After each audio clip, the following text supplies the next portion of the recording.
Valores del Campo, una visión de la realidad argentina. Conducción, Fernando Estrada. En OMINT cumplimos 55 años, en los que siempre fuimos renovando nuestros servicios, porque para cuidar tu salud no podemos quedarnos en el tiempo. OMINT, experiencia para lo que sigue. Superintendencia de Servicios de Salud, órgano de control de las empresas de medicina prepaga, www.sssalud.gov.ar, 0800-227-2583, Registro Nacional de Entidades de Medicina Prepaga número 1336. Kroll, baja el colesterol. Aceite de canola Kroll reduce el colesterol. Kroll, el aceite ecológico. Activa tu carrera, lidera tu futuro. En Universidad FASTA, elegí entre más de 30 carreras online diseñadas con innovación y trayectoria académica. Inscribite hoy y accede a importantes beneficios en la matrícula. Ingresa en www.ufasta.edu.ar/distancia. Universidad FASTA, conectando con tu futuro. ¿Cómo están, queridos amigos de Valores del Campo? Desde luego no es una sorpresa que hablemos en este programa de las grandes potencialidades que tiene el campo argentino, cómo ha demostrado su aptitud para desarrollar las que tenían medio ocultas hasta hace unas pocas décadas, y las del futuro. Pero en las del futuro están no solamente la expansión de iniciativas que ya están en ejecución, sino que están enlazadas en lo que podríamos llamar una biorevolución. Fíjense ustedes que, a mi juicio por lo menos muy interesante, en la década de 1930, un gran pensador norteamericano, Lewis Mumford, había elaborado la teoría de lo que él llamaba la economía de la vida, lo que ahora nosotros de alguna manera llamamos bioenergía o bioeconomía. Se había anticipado y la contraponía con lo que decía que era la civilización del carbón, la civilización de los orígenes de la actividad industrial, de la revolución industrial. Eso había traído, la ciudad carbón había traído no solamente problemas ecológicos, problemas de salud, había traído problemas psicológicos y espirituales. Y para eso había que encontrar una gran apertura a la vida. Por eso hablaba de la economía de la vida. Eso que parecía un arrebato utopista en aquella época, es un programa concreto y casi necesario de realización en nuestro tiempo. El campo argentino, por ejemplo, sin irnos más lejos, tiene enormes posibilidades en este sentido. Hacer de la fotosíntesis no solamente la contemplación de ella como un fenómeno brillante de la naturaleza, sino un instrumento para esa futura economía de la vida, para esa bioeconomía. Y este momento por el cual estamos pasando, de tanta guerra, nos pone en una actitud un tanto casi diría incómoda, porque vemos que puede no haber una evolución, sino saltos, quién sabe si no retrocesos también, porque, entre otras cosas, se plantea con la guerra una reducción en la capacidad de oferta de energía al mundo, en un momento que tanto la necesita. La inteligencia artificial, por ejemplo, que es uno de los fenómenos que vienen a transformar el futuro casi inmediato, necesita cantidades ingentes de energía. Justamente cuando el tema de la energía se presenta así, asociado a conceptos como el estrecho de Hormuz, que ponen tanta inquietud en todo esto. Bueno, para hablar de ello, hoy lo tenemos una vez más a Martín Fraguío. Así que, Martín, agradezco tu concurrencia y gracias, Fernando. Lo que dije te lo presento como una preocupación o Sí. como un tema de conversación, porque en materia de relaciones humanas todo es preocupación, porque el ser humano El ser humano siempre lleva un camino impreciso, un camino no del todo definido, donde no se sabe qué es oportunidad y qué es crisis muchas veces, ¿no? Tal cual. Muy interesante, ¿no? Muy interesante este autor que no conocía, ¿no? Pero un visionario, porque en el fondo me parece como que el ser humano en algo tan importante como es el tema del abastecimiento de la energía, se creó a sí mismo una dependencia, ¿no? En ese momento del carbón, pero en el siglo ¿no? En el siglo XX y el siglo XXI, una dependencia enorme de los combustibles fósiles en general, donde lo más sorprendente es que el carbón sigue ocupando el mismo porcentaje que tuvo hace 100 años como porcentaje total de las fuentes de energía. O sea que el uso del carbón no es que se fue reduciendo, siguió aumentando, ¿no? En volúmenes realmente fenomenales. No es que se mantuvo constante la misma cantidad, no, siguió aumentando de una manera increíble y con todos estos problemas que vos marcabas, ¿no? Que para el ser humano son complicados y demuestran que frente a nuestra gran fuente de energía, que es el sol, y el impacto enorme que tiene la escala fenomenal del ciclo de la energía en la Tierra, ¿no? Donde la principal manifestación y uso de esa energía es la fotosíntesis, ¿no? Que cambia todos los demás aspectos que hacen posible la vida en la Tierra, ¿no? Desde la aparición del oxígeno. Antes de la fotosíntesis en la atmósfera, el nivel de oxígeno era 0. Entonces la fotosíntesis no solamente creó ese tipo de elementos, sino que también en la dinámica de los gases, la dinámica del ciclo del agua, del ciclo de los nutrientes, es la que transformó todos los suelos del mundo, todos los ecosistemas del mundo existen gracias a que un día apareció la fotosíntesis en la Tierra, ¿no? Y el ser humano es como que nos cuesta entender esas cosas, ¿no? Cada vez somos más especialistas, más expertos en aspectos puntuales y tenemos más dificultad para entender lo genérico, lo sistémico y lo que nos une, ¿no? Y quizás, bueno, es parte del desafío de esta época. Yo tengo la ilusión que posiblemente la inteligencia artificial nos dé esa parte de lo sistémico que hoy nos está faltando, ¿no? Que sigamos teniendo los grandes expertos, pero con ese tipo de instrumentos nuevos podamos pasar a integrar piezas, integrar partes que hoy no tenemos la capacidad. Aún grandes empresas, grandes organizaciones, grandes equipos de trabajo no tienen la capacidad de integrar todos los aspectos en encontrar soluciones equilibradas. Es que la economía y la vida social contemporánea es tan compleja que no hay persona humana que pueda comprenderla. Se pueden tener visiones genéricas, filosóficas, como no.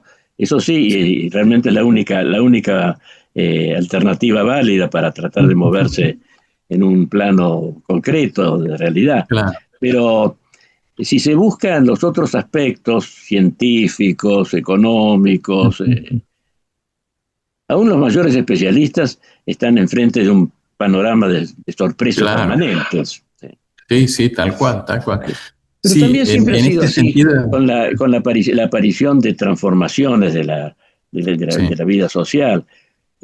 Hoy en día, con motivo de la inteligencia artificial, muchos recuerdan lo que ha sido la aparición de las máquinas, empezando por la máquina a vapor de Watt a fines del siglo XVIII, claro, ¿no?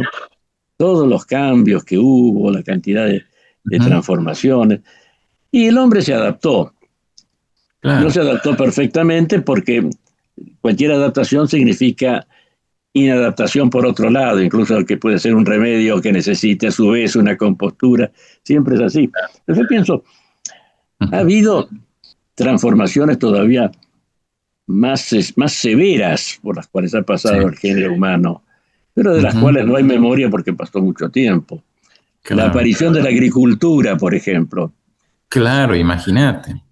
Pasar de un tipo de vida nómada, de cazadores, a la agricultura, que significaba también la transformación de los modos de vida en nuevas instituciones. Sí. Sí, y creo que lo que vos comentás es muy interesante porque cuando pensamos, ¿no?, en el valor del tiempo en esas comunidades antes de la agricultura o las comunidades agrícolas, la comunidad agrícola empieza a tener una capacidad de previsión del tiempo, de entender mejor, ¿no?, cuándo es el momento de sembrar, cuándo es el momento de cosechar, qué cantidad ir almacenando, que va a alcanzar para cuánto tiempo. Si hay una capacidad de ver hacia el futuro, de anticipar mejor cuáles van a ser esas cosas, que fue evolucionando, ¿no? Pero del punto de vista tecnológico, cuando termina la Segunda Guerra Mundial, obviamente empieza un periodo, unos años después, de la aparición de las primeras computadoras, ¿no? Y la aparición de todas las metodologías de ¿cómo es que se llama?, de la investigación operativa, permitían, digamos, trabajar de una manera diferente el futuro. Y hubo un profesor del MIT que se llamaba Jay Forrester, que él diseña un primer lenguaje de lo que hoy se conoce como dinámica de sistemas. Y él lo que plantea cuando diseña toda esta lógica, ¿no?, de la dinámica de sistemas, que es lo que termina después haciendo los modelos de dinámica de sistemas, son los que se usaron para el primer informe del Club de Roma. ¿Te acordás cuando el Club de Roma escribió el informe ese de los límites de la Tierra, ¿no? Que en ese informe se decía que iba a haber hambrunas, pero también es interesante en el informe del Club de Roma que en esos límites que surgen del modelo de Jay Forrester, porque ¿qué era lo más importante de este nuevo modelo de computación, digamos, ¿no?, de la dinámica de sistemas? Era que él tenía la capacidad en esos modelos de darle el tiempo a las cosas. O sea, hay ciertas cosas que van ocurriendo y que inicialmente no pasa nada y pasa bastante tiempo, que la misma cosa parece que nos adaptamos y parece que está todo bien, hasta que de golpe hay una reacción y un cambio total generado por eso, ¿no? Como ocurre en los ecosistemas con la contaminación o con la introducción de nuevas especies o con los procesos de extinción. Hay muchos procesos que se entendió desde el punto de vista de los ecosistemas hace relativamente poco, ahora 30, 40 años, que se entiende que los sistemas no funcionan en forma lineal, sino que hay momentos en los que son muy resilientes y aguantan, y hay un momento donde hay como un salto, un cambio, que es lo que se habla hoy del cambio climático, que se están llegando a los puntos de ruptura, digamos, donde más allá de cierta concentración. Entonces es interesante esto que estás comentando vos, porque me parece que yo creo que la inteligencia artificial nos puede ayudar a unir piezas, como fue Jay Forrester en su momento, y la aplicación hoy de dinámica de sistemas en muchas áreas, pero a entender mejor los distintos componentes que hacen a la vida del ser humano, integrando obviamente los componentes económicos, financieros y todas las otras estructuras de las que dependemos nosotros, incluyendo nuestra estructura energética. Y en la energética no solamente el gas natural, el petróleo y el carbón y sus derivados, sino también todos los componentes hoy de energía renovable, eficiencia energética, redes eléctricas inteligentes y toda bioenergía, etcétera, etcétera, que creo que ojalá podamos usar esta herramienta nueva correctamente, que está generando una demanda enorme de energía, pero ojalá nos dé más capacidad para entender mejor cuál es, digamos, la función del ser humano en la Tierra, ¿no? Y no solamente hacer guerras para ver cómo tenemos acceso a cierto combustible, ¿no? Lo que pasa es que la reflexión, y vos ahora has explicado muy bien qué necesaria es para que aparezca un sistema intelectual que ordene un poco todas estas piezas sueltas. Eso supone mucha serenidad, mucha dedicación, y el clima externo, que nos rodea, es todo lo contrario, es de dispersión, de miedo. Es la guerra. Sí, tal cual. La guerra es todo lo contrario, salvo el aspecto del heroísmo cuando está presente, es todo lo contrario de la realización de las buenas posibilidades humanas. Totalmente. Y es el cuadro que tenemos ahora.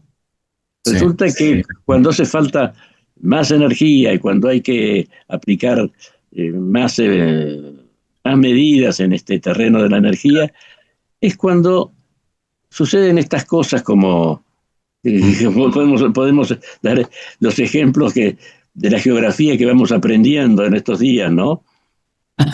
Claro.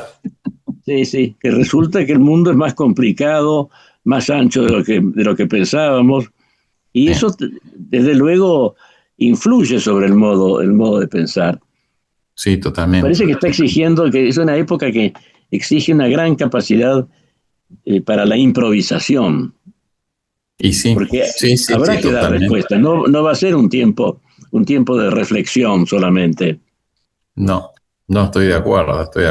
Sí, estamos entrando, ¿no? Se siguen uniendo cosas del futuro con reacciones del pasado, ¿no? Porque muchas de estas, los orígenes, ¿no? de esta guerra en temas ideológicos, religiosos, ¿no? De acceso a recursos, en el fondo no tienen ni pies ni cabeza en el mundo actual, ¿no? No tienen mucho sentido. Pero claro, cada vez con armamento más sofisticado que da todavía más miedo, ¿no? Que es lo que decís vos, ¿no? De esta situación de guerra. Claro, una guerra donde ya no hay un país que puede tirar una bomba atómica. Hoy hay no sé cuántos, quizás muy pocas personas en el mundo sepa cuántos países hoy tienen la capacidad de generar, ¿no? O de tener bombas atómicas en cantidades enormes, ¿no? De cientos o de miles, y que cualquier ida y vuelta, aunque sea por un error de, no sé, 5 o 10 de estas bombas, la catástrofe puede ser fenomenal, ¿no? Puede ser fenomenal. Y hay otro aspecto que podría parecer tranquilizador respecto de la guerra atómica, pero creo que no lo es. La posibilidad de armas atómicas de efecto corto, que no sean bombas como las caídas en Japón, sino que sean para un ámbito limitado, un ámbito de interés estratégico, y en vez de enviar una cantidad de drones y aviones y misiles, con una bomba atómica de poco efecto, se conseguirían resultados devastadores en la zona donde cayera, pero sin esas expectativas del miedo atómico, que en definitiva es lo que permitió la paz durante el tiempo de la Guerra Fría, el equilibrio. Claro. Sí. Pensaba cada uno que iba a tener una destrucción enorme, pero por el uso de armas atómicas. Pero si el uso de armas atómicas se puede hacer con daños menores, proporcionalmente el peligro es mayor. Sí, claro. Y además, igual pensemos en Fukushima o ese tipo de lugares, ¿no? Donde Fukushima uno puede decir, bueno, ahí nada de la central de Fukushima estaba diseñada para que genere un perjuicio mayor. Y quizás uno puede pensar, bueno, ¿cuántas personas murieron? ¿Cuántas personas se enfermaron culpa de Fukushima comparado con las bombas de Hiroshima o Nagasaki? Una cantidad ínfima. Entonces, bueno, al final no es tan grave.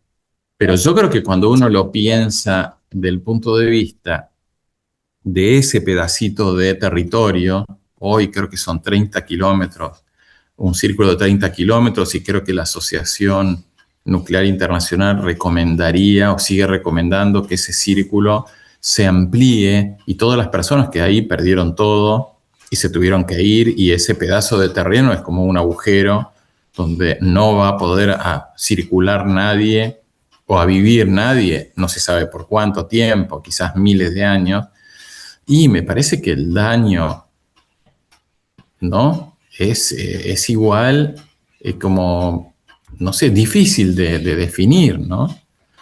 O sea, me parece que todas las hipótesis al final, ¿no? Del nivel de riesgo que plantea la energía nuclear, me parece que, perdón, ¿no? La energía nuclear, el uso de esa fuente de energía, ¿no? La del átomo, quedó como, no fácil de cuantificar o de decir, bueno, si hubiera tal recurso, no sé, no lo veo con claridad que si hubiera bombas más chicas de menos, no sé qué, menos personas muertas, menos no sé qué cosa, pero mayor que fuera uso. algún tipo de solución. Me parece que la solución del ser humano en esto que estamos hablando, ¿no? Que son los conflictos basados en el abastecimiento de la energía o que están financiados por el negocio de la energía, me parece que eso el ser humano no existe ninguna justificación para tenerlo hoy, ¿no? O sea, si Rusia no hubiera tenido los fondos del petróleo y el gas, no hubiera invadido Ucrania, ¿no? Entonces, al final, no, vos comentabas el otro día que uno de los líderes de la India decía que para la India era una bendición no tener petróleo. El Pandit Nehru, primer gobernante de India independiente. Sí. Y quizás tenía razón, que hay cierto tipo de ganancias, riquezas o recursos que son fáciles de usar para generar, ¿no? Grandes perjuicios, ¿no? Y que muchas veces ni siquiera se ve cuánto uno se perjudica, ¿no? ¿Viste? Es como esa frase de ten cuidado con lo que deseas, porque puede convertirse en realidad, ¿no? Sí. Y hoy en día se habla de la enfermedad holandesa, que consiste en el desarrollo económico de algún producto, que en el caso de Holanda fue precisamente el petróleo, pero que produce efectos financieros que perturban toda la vida de un país y llevan a que ese beneficio se convierta, al contrario, en un perjuicio. Claro, sí, tal cual. En la creencia esa de que la riqueza es absoluta y que total va a seguir viniendo esa riqueza y que entonces los que tienen acceso a esa riqueza o la usan o la lideran pueden hacer cualquier cosa, ¿no? Porque quizás lo que les pasa a todos estos regímenes, ¿no? Es eso, ellos toman el poder y tienen una escala de libertad de gasto y de libertad para hacer cualquier cosa, que terminan haciendo cualquier cosa. Porque no es solamente cuestión de producir la riqueza, sino cuando ésta se produce, en efecto, administrarla. Claro, y administrarla además como si fuera algo escaso, como si fuera algo en sí valioso, ¿no? Y también entonces... Ahí viene este tema de la prudencia, tanto para lo doméstico, por decir así, como para la política. Y hoy en día podemos preguntarnos acerca de cuál es el destino de la producción de energía y del uso de los recursos a que va a dar origen, o la escasez. Claro. ¿Qué idea, sin ánimo de hacer pronósticos, pero qué idea tenés acerca de lo que está pasando en ese sentido? ¿El reclamo de mayor energía se va a satisfacer? ¿No se va a satisfacer? Así en lo inmediato, ¿no? En el plano de la guerra. Sí, a mí lo que me parece es que la discusión del cambio climático, ¿no? Y las políticas vinculadas con el cambio climático en los últimos 20 años, pero sobre todo desde el Acuerdo de París para acá, generaron un camino de transición energética.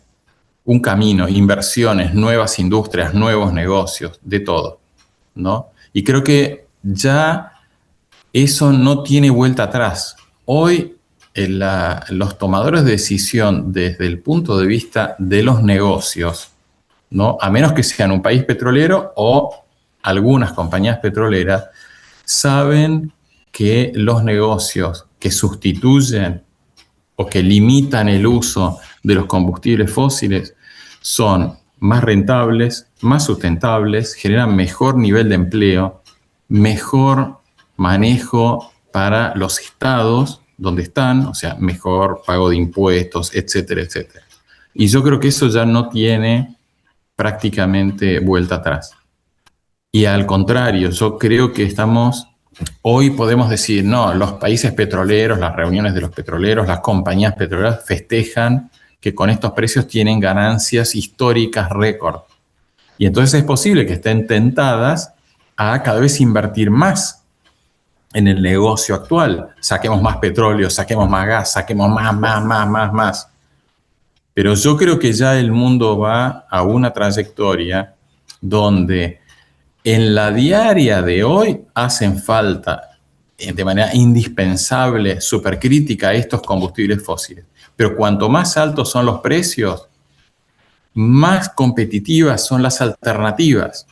Y cuando las alternativas, por ejemplo, generar energía eléctrica a partir del sol o del viento. Cuando hay sol se genera electricidad, cuando no hay sol no se genera electricidad, pero necesitamos electricidad en la oscuridad o cuando no hay sol. Ok, entonces con los precios actuales del petróleo y el gas, las baterías a la tecnología de hoy, a los costos de hoy, son competitivas.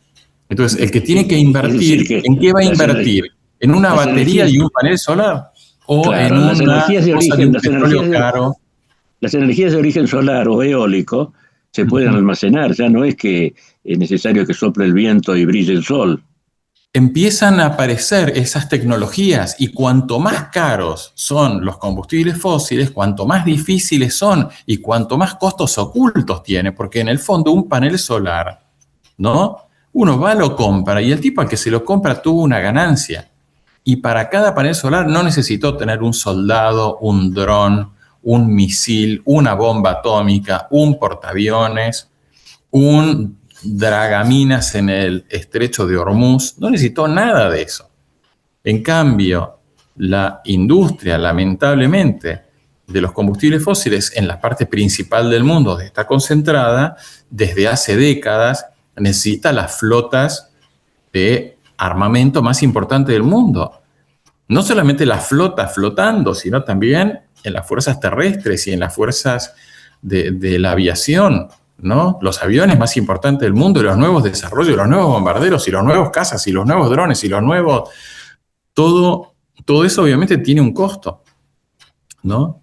Costos siderales, ¿no? De trillones y trillones y trillones de dólares para defender un recurso que ya empiezan a aparecer tecnologías y ojalá esas tecnologías y su capacidad de entendimiento, y por eso me parece que la fuente esta de ayuda al pensamiento humano, que es la inteligencia artificial y este tipo de lenguajes nuevos, como fue en su momento la investigación operativa que se desarrolló durante la Segunda Guerra, pero su uso posterior fue mucho más grande, ¿no? Los sistemas de producción más eficientes como los kaizen de los japoneses y todo ese tipo de cosas, son todos pequeños instrumentos que ayudan a que el ser humano pueda manejar mejor sus recursos, pero sobre todo que pueda manejar mejor su capacidad de entendimiento y su inteligencia, ¿no? Ojalá vayamos por ese camino. Obviamente, seguramente la inteligencia artificial también estará sirviendo hoy para diseñar nuevas armas y nuevas cosas. Pero a mí me parece que la transición energética ya no tiene vuelta atrás. No vamos a sacar molinos eólicos, paneles solares o plantas de bioenergía para volver al pasado, digamos, ¿no? De modo que estos costos inmensos que se están invirtiendo en la guerra en concreto, no solamente con las operaciones militares, sino con lo que sus consecuencias económicas, es algo que podemos llamar reaccionario.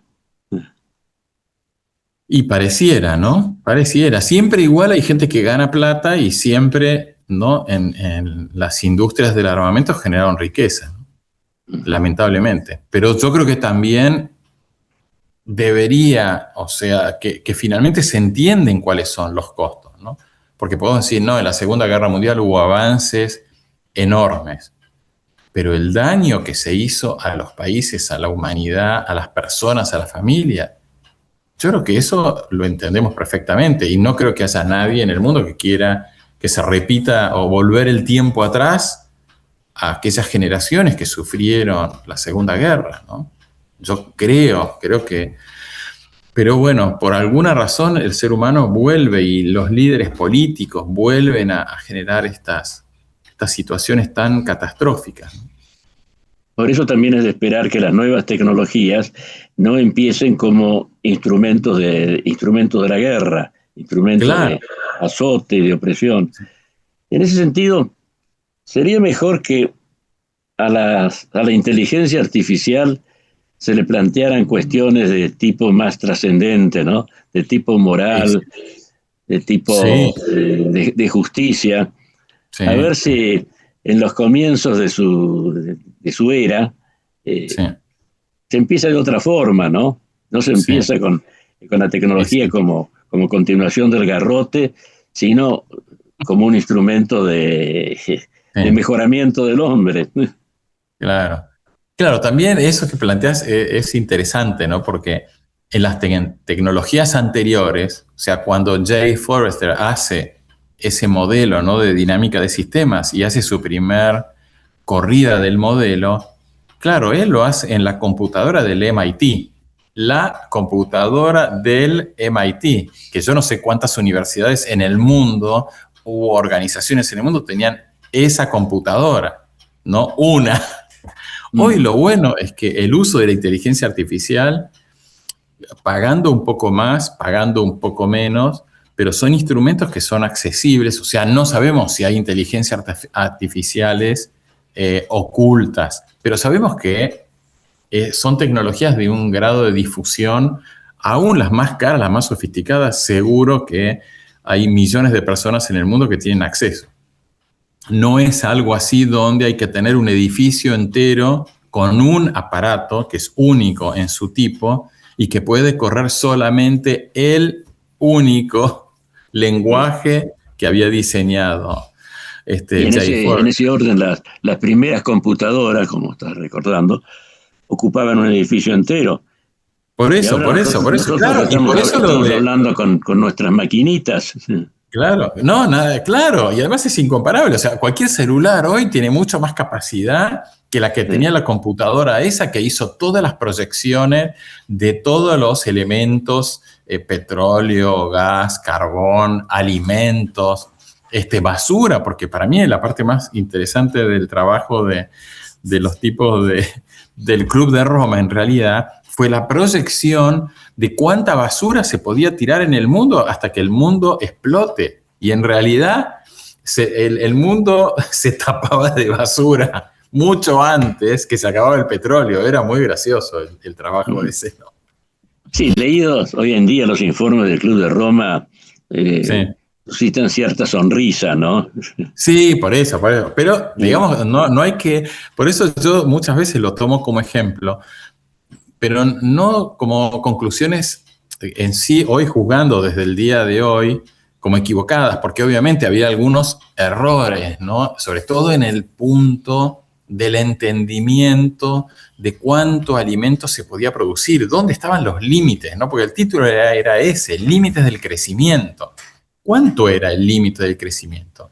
Y claro, si uno no entiende el sistema en el que está, si uno no entiende el sistema en el que sale la agricultura, uno no tiene ni idea cuál es el límite.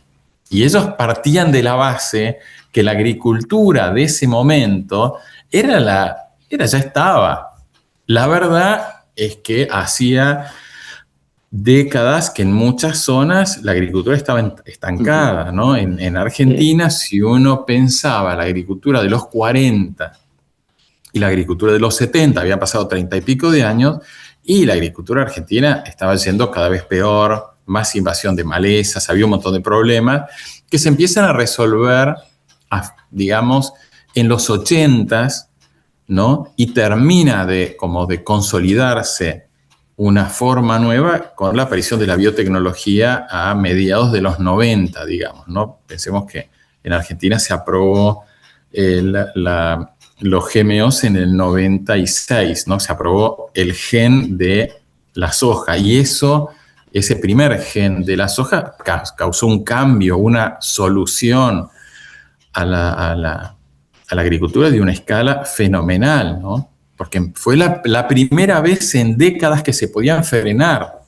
el avance de malezas tremendamente perjudiciales, ¿no? Que causaban unos daños a los suelos y a los cultivos que eran increíbles, ¿no? De pérdidas totales, ¿no? De suelos que eran perdidos de la producción, que ya no se podían usar más, ¿no? Es curioso, en esa época, algunos afines a esas teorías del Club de Roma, como Barry Forrester y Paul Ehrlich, claro, comprobaron que ya se había iniciado una revolución verde. Sí, claro. La agricultura había cambiado. Pero en el fondo no les gustaba. Y no, porque eso se habían comprado. Sí, porque los desmentían. Decían, exacto, esto es una fantasía. Es una fantasía. Además, como necesitan mucho combustible para funcionar, va a ser peor. Es decir, lo veían todo bajo el peor de los prismas, pero da la impresión de que era porque había desmentido sus profecías.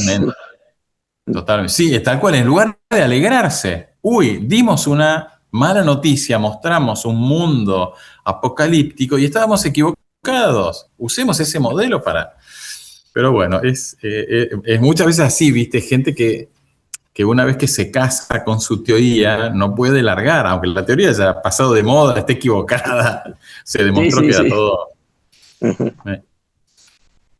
Y el fondo de esa actitud es la falta de confianza en la creatividad humana. Claro. Que siempre funciona ante desafíos. Sin duda. Y que nunca para. Nunca para. Ni puede parar. No hay periodo, ¿no?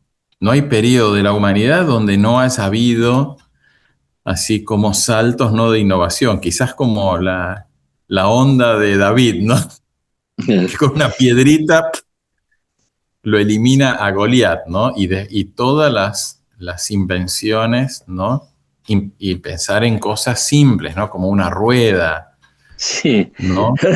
Ahora que has dicho lo de David y Goliat, hay historiadores que dicen que, bueno, tiene algo de simbólico la escena, claro. ¿no?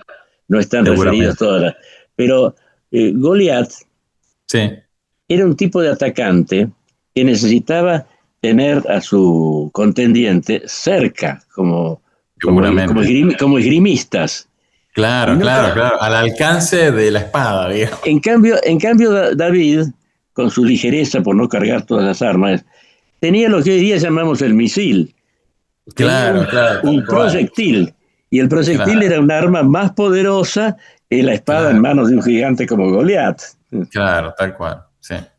Pero ¿quién iba a pensar eso entre los filisteos y los israelitas? Claro, bueno. Era una sorpresa tremenda. Bueno, pero es una constante histórica. Sí, tal cual. Sí. Y yo creo que también es un argumento contra las ideologías. Porque las ideologías tienden a cristalizar una situación y creer que hay soluciones, en principio teóricas, que son definitivas. Necesitarían que el mundo se paralizara y que entonces funcionara la perfección de esa ideología. Claro, tal cual. Es más fácil, claro, aferrarse a una ideología y creer que se tiene solución para todo. Y no estar viendo esto que estamos hablando, que hay una situación cambiante continuamente y hay que adaptarse o adaptar lo que se nos viene también. Sí, totalmente. Porque el hombre no siempre se adapta a la naturaleza, la adapta así. Claro. Se adapta a sí mismo, quiero decir. No, muy, muy interesante. Sí, me parece que es así, que lamentablemente no la ideología finalmente mata a las ideas, ¿no? Intenta matar a las ideas. No, la ideología es esto, el mundo es así y hay que cumplir con estas cosas y con eso tenemos todo resuelto. Pero no hay ninguna manera de frenar que va a haber siempre alguien, ¿no?, nuevo o viejo que piense otra cosa diferente y la aplique y, uy, esto estaba bien y esto anda mejor. Y eso genera muchas veces cambios de los cimientos de todo lo demás. Porque Ahora yo creo que también, cuando veamos esta época desde el futuro, vamos a ver que hubo cambios realmente fenomenales. ahora también hay en algunos sectores escepticismo con respecto concretamente a la bioeconomía. Y Sí, uno de los sí, argumentos es, si se va a dedicar parte de la sí, agricultura sí, a los biocombustibles, y sí, posiblemente falte para la alimentación. sí, sí, sí, sí, sí. Sí, Eso parece que es una no es visión. así. No, Eso me parece para, que no es así, que la capacidad de no, claramente. producción va a aumentar. No, no, y además vos, fíjate una cosa que hablábamos el otro día de lo que es la evolución de la agricultura, digamos, ¿no? De la evolución me refiero a la agricultura que cada vez entiende mejor el funcionamiento de los ecosistemas, el funcionamiento de los sistemas, ¿no?, y de los seres vivos que componen esos ecosistemas donde nosotros cosechamos, por ejemplo, un grano. Cosechamos el poroto de soja, el granito de maíz, ¿no? Usamos eso y vamos entendiendo. Hay una palabra clave, ¿no?, que existe en la agricultura, que es la palabra barbecho, ¿no? Es como una palabra que se dictaron millones de horas de cátedra de eso en las facultades de que se enseña agricultura. Y obviamente se enseña agricultura desde que se domesticó el trigo o se domesticó el arroz. Y se enseñó el barbecho en todos los idiomas, en todos los lugares donde se fue desarrollando la agricultura, es decir, en la mayoría de las regiones del mundo, salvo aquellas que no desarrollaron la agricultura. Pero en todo lo demás, barbecho. La palabra barbecho significa periodo de descanso, donde se creía que, y algunas personas todavía lo siguen creyendo, que el suelo, después de haber producido un cultivo, tiene que descansar.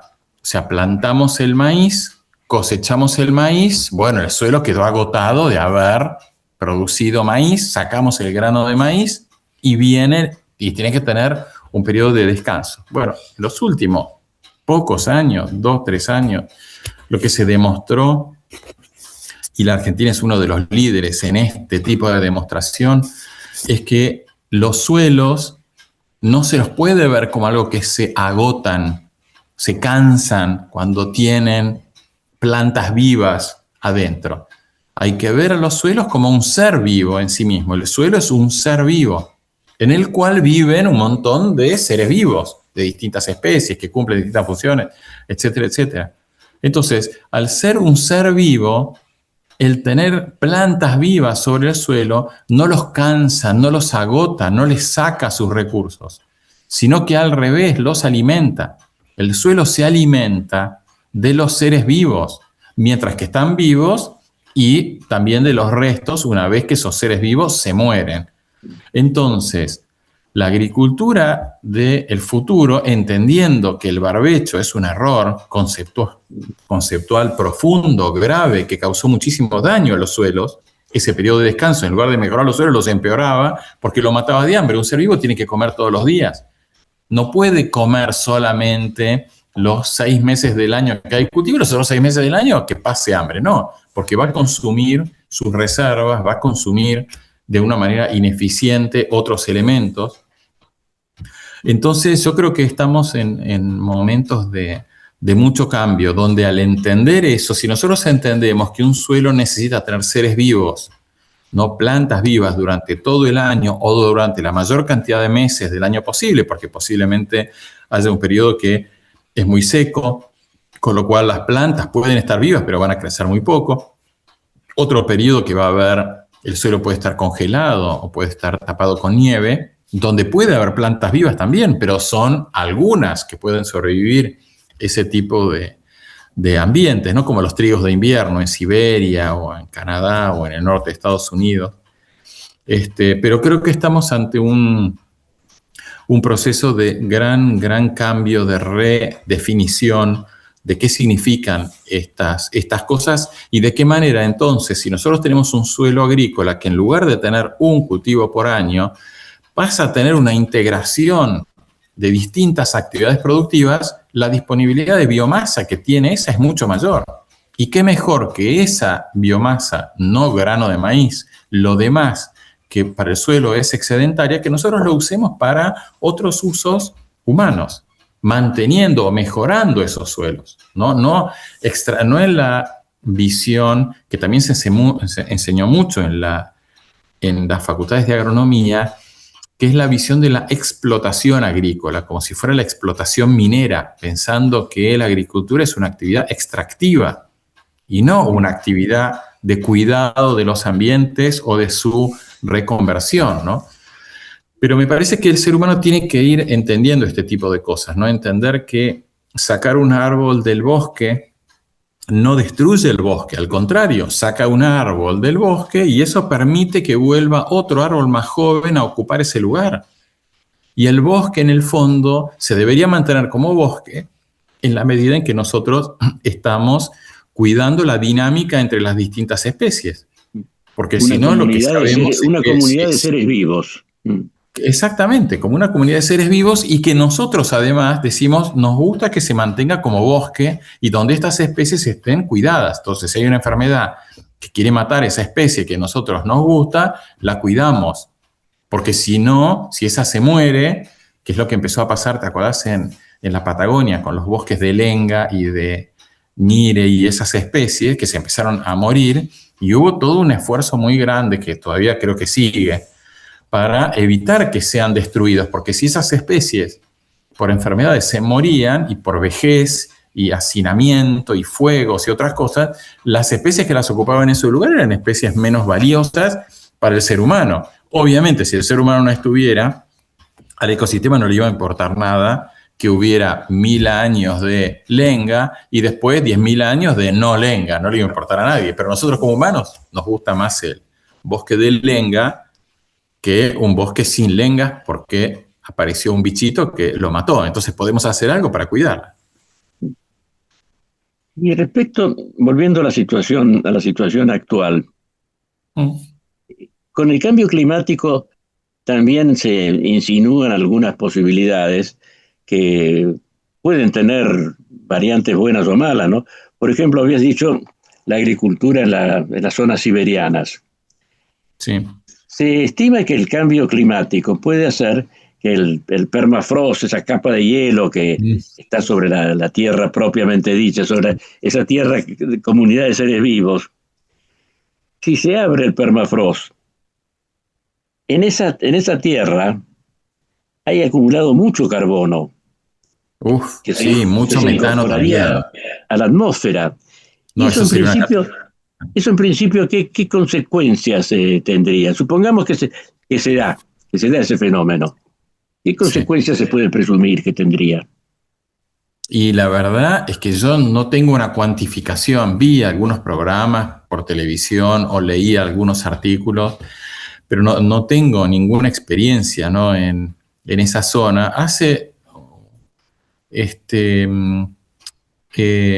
Yo creo que de vuelta ahí, digamos, si llega a ocurrir algo de esa escala, ¿no? Donde se liberan reservas así de carbono que se construyeron, ¿no? En base a ciclos, digamos, geológicos de millones de años o de por lo menos cientos de miles de años, y es posible que nos encontremos ante uno de estos eventos, ¿no? Catastróficos de lo que digamos, en la jerga de la ecología se llama el paso de un estadio a una transición, o sea, donde la naturaleza, donde la atmósfera se tiene que acostumbrar a una gran erupción, podríamos decir, ¿no? Equivalente a lo que ocurrió con los grandes cataclismos de erupciones de volcanes gigantes que tapan la atmósfera, o los meteoritos, ¿no? Que también generaron nubes de polvo que estuvieron durante décadas o durante muchos años tapando la entrada del sol. Me parece que nos enfrentaríamos a algo de eso, pero no te podría dar ninguna idea de ni cuánto es, ni cuán grave, no tengo ningún parámetro, Fernando. Porque el carbono, el dióxido de carbono, Sí. En sí tiene también, bueno, ¿cómo no va a tener? Es uno de los elementos centrales de la vida. Sí. Si el dióxido de carbono no pasara primero por la fotosíntesis y después por los demás procesos que conocemos, no habría vida sustentable. No habría vida. O sea, habría otros tipos de vida. Mi pregunta es por el carbono. También se ha vertido en algunos lugares, en los desiertos, que la vegetación tan rala cerca de los oasis, últimamente se ha desarrollado mucho más, y es por la presencia de más dióxido de carbono en el aire. Es decir, que no resultaría totalmente negativa esa presencia. No, claro, es cierto, ¿no? Digamos que las emisiones de gases de efecto invernadero, sobre todo de CO2, que generó la quema de combustibles fósiles en los últimos 150 años, generó un aumento de concentración en la atmósfera de CO2, y eso técnicamente se llama la fertilización del dióxido de carbono. O sea, la principal limitante de las plantas de producir más es la concentración de dióxido de carbono que encuentran en el aire. Si esta concentración aumenta, las plantas aumentan su productividad de una manera mucho mayor que si le ponemos más fertilizante o si le ponemos más agua, ¿no? El CO2 es un elemento extremadamente escaso en la atmósfera y que a las plantas siempre un aumento les viene bien, ¿no? Ninguna planta se va a quejar porque le dé más CO2, al contrario. Con hipótesis, ¿no? Es como un turbo. Demasiado audaces, posiblemente. Se puede decir que esa presencia de carbono en regiones como la siberiana podría canalizarse a través de una agricultura mucho más intensa. Precisamente que la bioeconomía encontrara otro terreno allí. Sí. ¿No sería un argumento a favor de la perseverancia en los combustibles sólidos, no? Sí. Es que China está intentando... Y lo contrario, un estímulo a la bioeconomía. Sí. No, es que eso no tengas ninguna duda, Fernando, no tengas ninguna duda. Pero no solamente se está dando eso porque está cambiando el CO2 de la atmósfera, sino también porque el ser humano, cuando vos ves los cultivos de Canadá y lo que avanzó el maíz en el norte de Estados Unidos y en Canadá, fue también porque se fue trabajando mucho en la planta de maíz. Por ejemplo, una de las cosas que se empezó a trabajar en la planta de maíz ya hace 60, 70 años, es en la temperatura a la cual la semilla de maíz puede germinar. Históricamente, las plantas de maíz, ¿no?, comerciales, digamos, la semilla de maíz que se vendía en los países maiceros, tenía una temperatura de germinación de alrededor de 13, 14 grados, una cosa por el estilo. Y se empezó a trabajar y hoy esa temperatura está por debajo de los 10 grados. Entonces vos ya tenés suelos en partes del mundo frías, donde antes tenías que esperar que llegue a los 15 grados, por ahí el suelo llegaba a los 15 grados en pleno verano, y ahora adelantaste la fecha de siembra por ahí 2, 3, 4 meses, ¿no? Además del cambio climático que te generó mayor temperatura, ¿no? Pero entonces vos ves el sur de Canadá y hay un montón de maíz, y estados como North Dakota en Estados Unidos que no tenían maíz y que hoy tienen bastante. ¿Y qué pasó? Bueno, el cambio climático, pero también hubo un cambio en el trabajo de las personas, ¿no? Y pensemos que ese trabajo, por ejemplo, en el caso del maíz, el trabajo de personas en la genética del maíz viene desde la época de los aztecas en la península de Yucatán, hace 11.000 años o 12.000 años. Nunca paró. Siempre hubo personas con distintos idiomas, culturas, prehispánicas, posthispánicas trabajando ahí. Es una ilustración de lo que llamamos la creatividad humana. Martín, claro. Muchas gracias una vez más por tu participación. Bueno, un placer. ¿Cuánto hay muchas gracias, Fernando, para decir acá, ¿no? Sí, tal cual. Y bueno, y que Dios nos ayude con las guerras. Así es.